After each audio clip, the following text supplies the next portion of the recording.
budim se ja jutros, onako još uvijek pospan, među javom i među snom. Opalim jedan casual jutarnji selfie. I odlučio sam da ovaj predivni, čarobni, magični selfie podelim sa par starleta. Sad sam skapirao da ne znam više od 3 starlete pa sam morao da googlam. Ali idemo redom. Stanija. Čekam te. Mogli bi se. Svakako mogli bi se. Idemo dalje. Čekam te. U dvorištu imam čak i bukovo drvo. Anđela veštica. Ali ovo ima drugi profil, The Real Angela 2. Hi, it's me. You can text me here after you send me a request. Razumem, gospodarice. Boginjo, čekam te. Elektra Elite. Čekam te, mama.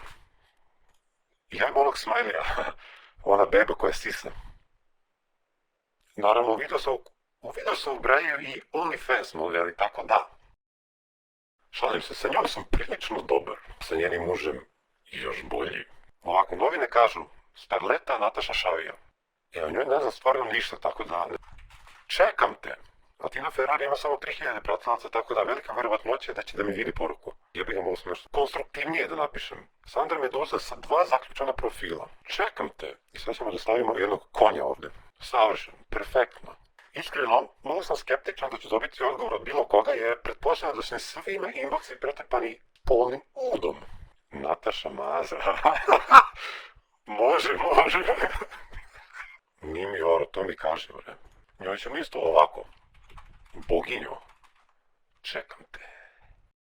Čekam te. Moram nešto da ti dam. Da te bude ljepši san. Može i Mina Vrbaški. Olga Margitić. Ovo isto bilo u nekom realitiju, tako da...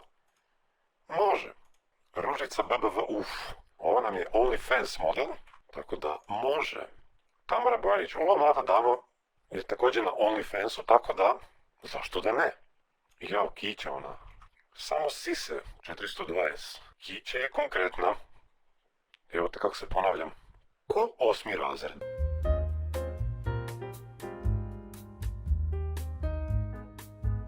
Jebeno mi niko nije odgovorio. Je moguće ovo? Čak ni Sandra Meduza mi nije odgovorila. Koja sam ja, Karina?